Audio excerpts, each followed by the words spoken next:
بسم اللہ الرحمن الرحیم، اللہم صلی علی محمد و آل محمد۔ السلام علیکم۔ درود پاک پڑھنے والوں کی 7 اہم خصوصیات آج ہم نے آپ کے ساتھ بیان کرنی ہے کہ جو لوگ درود پاک کی کثرت کرتے ہیں، درود شریف کو اپنی زندگیوں میں استقامت کے ساتھ شامل کیے ہوئے ہیں نا، تو ان کے اندر یہ 7 قسم کی خوبیاں ہر حال میں پیدا ہوتی ہیں، اور ان خوبیوں کو، ان خصوصیات کو وہ خود بھی اپنے اندر محسوس کرتے ہوں گے۔ دیکھیں، میں ہمیشہ ایک بات کرتی ہوتی ہوں، اور یہ میری پرسنل اوپینین ہے درود پاک کے ذکر کے بارے میں، کہ درود شریف بذات خود اپنے اندر ایک کیفیت کا نام ہے، اور انہی کیفیات کو آپ اپنے ظاہر میں بھی محسوس کرتے ہیں اور اپنے باطن میں بھی فیل کرتے ہیں۔ تو یہ جو 7 قسم کی خصوصیات ہیں، خوبیاں ہیں، کریکٹرسٹکس ہیں جو اہل درود کے اندر پیدا ہوتی ہیں، ان کا آج ہم نے ذکر کرنا ہے، اور ان خصوصیات کو آپ نے اپنے اندر بھی محسوس کرنا ہے، مشاہدہ کرنا ہے کہ کیا یہ خوبیاں آپ کے اندر بھی گریجولی پیدا ہوئی ہیں یا نہیں۔ سب سے پہلی اور بہت خوبصورت خوبی جو اہل درود کے اندر آہستہ آہستہ سٹیپ بائی سٹیپ چیزیں جو ہیں وہ کریٹ ہوتی ہیں ان کی شخصیت کے اندر، اور سب سے پہلی بات یہ، سب سے پہلی خوبی وہ یہ کہ اہل درود خاموش تباہ ہو جاتا ہے، یعنی اس کی طبیعت، اس کے شخصیت، اس کے وجود میں خاموشی سرایت کرنا شروع کر دیتی ہے۔ وہ زیادہ دیر اپنے آپ کو خاموش رکھنا پسند کرتا ہے، ٹھیک ہے جی۔ اور میں اگر خاموشی پر بات کروں نا تو اس پر ڈھیروں ڈھیر بولا جا سکتا ہے، لیکن اگر ان شارٹ خاموشی کے بارے میں بات کروں تو خاموشی اللہ رب العزت کا کائنات کا سب سے بڑا راز ہے، ٹھیک ہے جی۔ اور اہل درود جب درود پاک کی کثرت کرنے لگتا ہے تو وہ اس خاموشی کے راز کو پا لیتا ہے، اور خاموشی اس کی شخصیت کا حصہ بن جاتی ہے۔ یہ خوبی اب آپ نے اپنے اندر محسوس کرنی ہے۔ دوسرے نمبر پر اہل درود کے اندر نا جی، اللہ رب العزت ایک ایسی جاذبیت، ایک ایسی کشش رکھ دیتا ہے، اس کے چہرے پر ایک ایسی خوبصورت نورانیت پیدا ہو جاتی ہے کہ سامنے والا جب بھی اس سے ملے گا، جب بھی اس سے بات کرے گا، اسے یہ وائبز آئیں گی، اسے یہ محسوس ہوگا کہ جی یہ جو بندہ جس سے میں بات کر رہا ہوں، یعنی اہل درود سے، اس کے اندر کہیں نہ کہیں کوئی نیکی کا پہلو ضرور چھپا ہے جو اس کے چہرے پر عیاں ہو رہا ہے۔ یہ اہل درود کی خوبی ہے، اس کی خصوصیت ہے کہ اللہ رب العزت اس کے چہرے پر نورانیت عطا کرتا ہے۔ کبھی اپنی چہروں کو غور سے دیکھیے گا، انشاءاللہ تعالی حضور کی محبت کا عکس آپ کے چہرے پر نظر آئے گا۔ تیسرے نمبر پر اہل درود جو ہوتے ہیں نا جی، اس بات پر ضرور ایگری کریں گے وہ لوگ جو درود پاک کی کثرت کرتے ہیں۔ دیکھیں، میں نے پہلے یہ بات کی کہ یہ کیفیت کا نام ہے، آپ نے درود پاک کے ذکر کو اپنے اندر محسوس کرنا ہے، اور وہ یہ کہ اہل درود نرم دل کے مالک ہوتے ہیں، ان کے دلوں کو نرم کر دیا جاتا ہے، احساس سے بھر جاتے ہیں ایسے قلب جن کے دلوں میں حضور کی محبت اور یاد اور ذکر رہتا ہے۔ وہ احساس چاہے اپنوں کے لیے ہو، چاہے پرایوں کے لیے ہو، وہ بہت زیادہ حساس لوگ ہوتے ہیں، اور مولا علی کا فرمان ہے نا کہ جو جتنا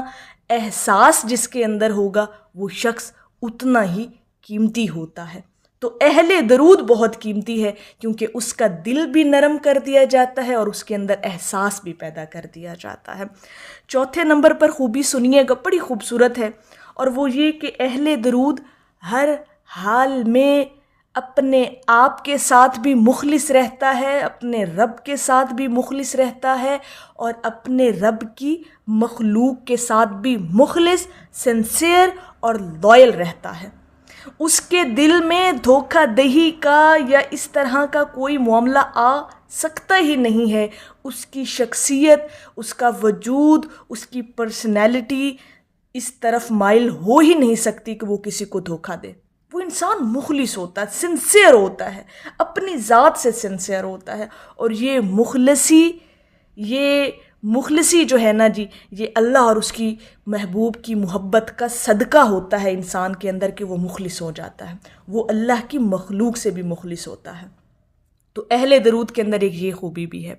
5ویں نمبر پر خوبی سنیے گا، اور وہ یہ کہ اہل درود ہمیشہ حق سچ کا ساتھ دے گا، سچ بولے گا اور جھوٹ سے نفرت کرے گا، کبھی بھی غلط بیانی نہیں کرے گا، اور ہمیشہ جھوٹ بولنے والا جو سامنے والا ہوگا نا جی، اس سے بھی نفرت کرے گا کہ یہ بندہ غلط بیانی کیوں کر رہا ہے، میرے ساتھ کیوں جھوٹ بول رہا ہے، اور حقیقت بھی جانتا ہوتا ہے۔ جو درود پاک کی کثرت کرنے والا شخص ہوتا ہے نا، چونکہ اس پر اللہ کی رحمتیں ہوتی ہیں، تو وہ جان لیتا ہے، بھانپ لیتا ہے کہ سامنے والا جھوٹ بول رہا ہے، تو وہ جھوٹ کو سختی سے جو ہے وہ ناپسند کرتا ہے اور ہمیشہ سچ بولتا ہے۔ 6 نمبر پر ذرا دیکھیے گا، اور اس چیز کو بھی آپ نے اپنے اندر آبزرو کرنا ہے، وہ یہ کہ اہل درود کا جو کلام گفتگو ہے اس میں اثر رکھ دیا جاتا ہے، اس کی بات میں تاثیر ہوتی ہے۔ جب بھی بات کرے گا، جب بھی کسی کو قائل کرنے کی کوشش کرے گا تو اس کو قائل بھی کر لے گا، کنونس بھی کر لے گا، اور اس کی بات کا اثر سامنے والے پہ ضرور ہوتا ہے۔ یہ کبھی آزما کر دیکھیے گا، درود پاک کی کثرت کرنے والے لوگوں سے مخاطب ہوں کہ وہ اس چیز کو آزما کر دیکھیں گے۔ 7ویں نمبر پر جو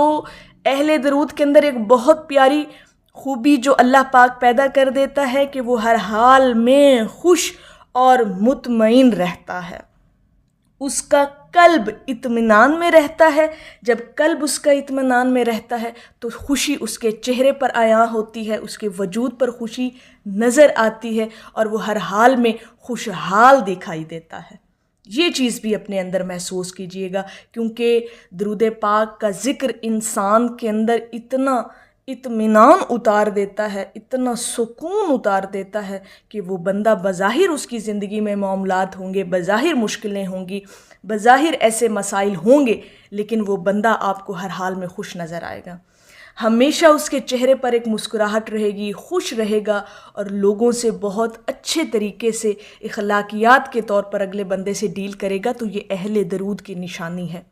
وہ کبھی بھی اپنی مشکلات کو، اپنے مسائل کو اپنی ذات پر حاوی ہو کر دوسروں سے ڈیل نہیں کرے گا کہ لوگ محسوس کریں کہ یہ بندہ بہت مشکل میں ہے۔ اہل درود ایسا نہیں کرتا، اہل درود اپنے آپ کو فٹ رکھتا ہے، خوش رکھتا ہے۔ تو یہ چند خصوصیات تھیں، اور یہ خصوصیات کا سلسلہ بھی جاری ہے، اور انشاءاللہ تعالیٰ اور بھی بہت ساری خصوصیات اور خوبیاں اہل درود کے اندر پیدا ہوتی ہیں، تو وہ انشاءاللہ تعالیٰ آپ کے ساتھ وقتاً فوقتاً شیئر کرتے رہیں گے۔ تو میری اللہ رب العزت کی بارگاہ میں دعا ہے کہ اللہ پاک آپ کو اور مجھے ہر وقت اور ہر سانس کے ساتھ اپنے نبی علیہ الصلاۃ والسلام پر درود پاک پڑھنے کی توفیق عطا فرمائے، آمین یا رب العالمین۔ اور آخر میں ہے کہ